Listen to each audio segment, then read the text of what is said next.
Chapter 7, Photographing the Crime Scene.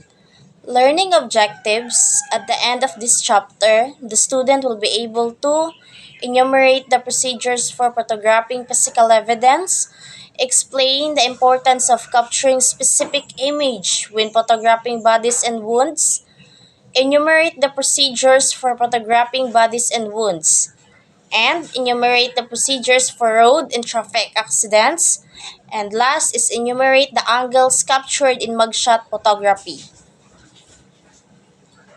According everything as it was found at the first task in crime scene, as this is undertaken by the forensic photographer, he should be careful about comprehensively documenting the details of the crime without disturbing or contaminating evidence types. As explained, as the previous chapter, this should include the overview, mid-range, and close-up photographs as the crime scene. Each crime scene will be different, but by John 2004 recommends that the following should be considered with photographing the crime scene. First is the photographic re- record should be comprehensive and should include the general layout of premises or features of an area. This will be depend on the seriousness and circumstances of the crime. Second, the photographic record should be illustrate the relative position of rooms, the states of those rooms, and the position of the houses in the street in relation to the crime scene. Third is the footprints, shoe marks, tire tracks, and tool marks should be photographed with a scale before casting. A close up and positioning photograph should be taken. And photographs should be taken from a number of angles or position including those described by witnesses. A series of photographers should be taken from the point of entry to the point of exit.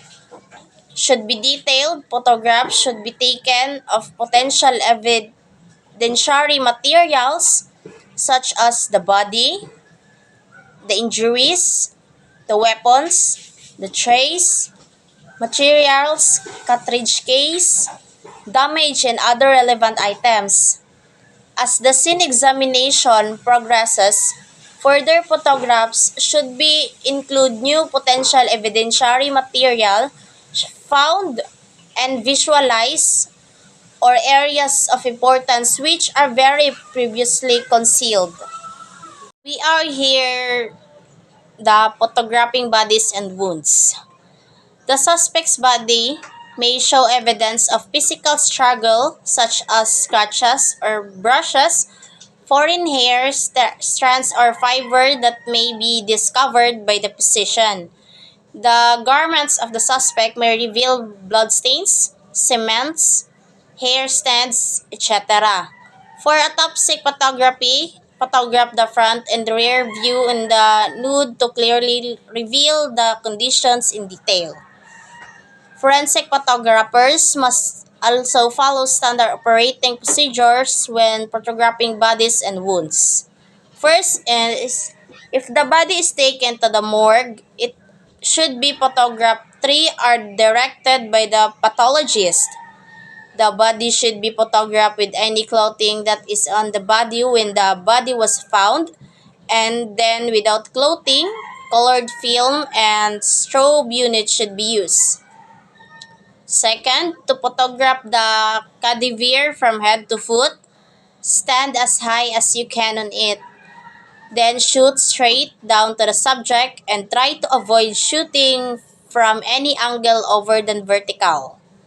Third is take photographs from head to foot before and after the body has been stripped. Full-length photographs should be taken from front and back of the subject.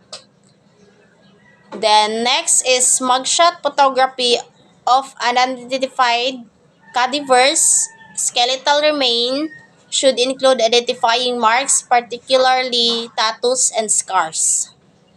Conduct close-up photographs on the entrance and the exit wounds as well as other external wounds conflict on suffered by the victims upon the direction of the medical legal officer.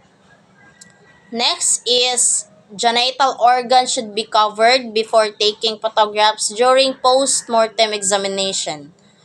Sex is in sexual abuse cases, there must be a written permission from the victim, and if the victim is a minor, that photographs must be taken in the presence of a witnesses who should be at the same sex as the victims and must work with courtesy and professionalism.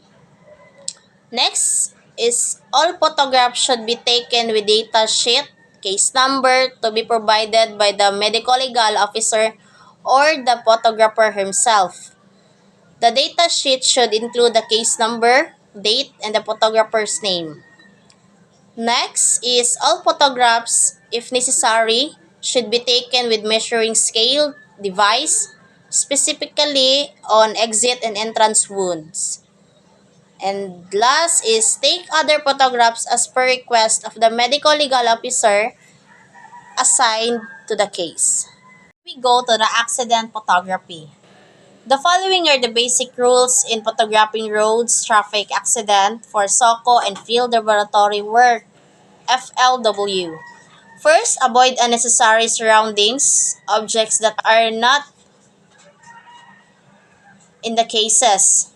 Second, photographs should be taken from the eye level of the driver. There are witnesses. Photographs should be taken at there from the spot where they have seen the accident. Third is shots should be taken from the 4 points of the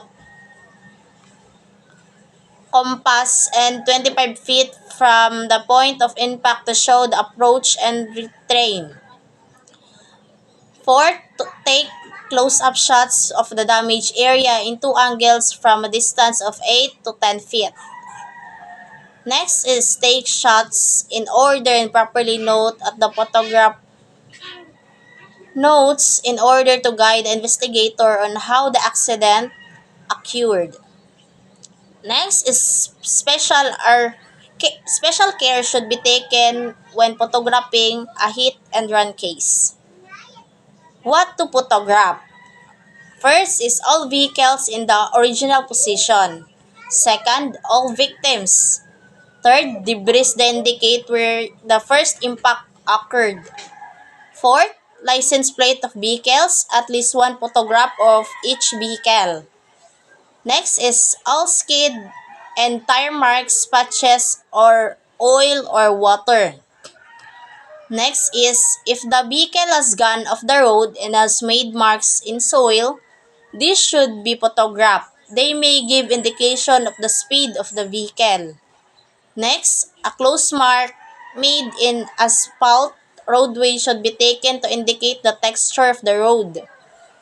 Last is the vicinity of the accident that does not include the accident itself for reference points. Lastly is the mugshot photography. For taking mugshots of suspects, photographs the subject in front of the height scale without footwear to determine his or her exact height. Let the subject hold the case verifier. Mugshot should be done in following angles in the case number displayed at each shot. First is front view, whole body. Second, front view, half body, head to elbow. Third is left side view, half body, head to elbow. And the fourth is right side view, half to head elbow. The PNP also had a compilation of facial features called the Composite Criminal Illustration, which is taken from photographs with descriptive details provided. This serves as an aid in an investigation where evidence is limited and the suspect is unknown. It has been found to be useful in obtaining descriptions of unknown suspects. It also gets the public involved in the identification of the suspects. That's all. Thank you.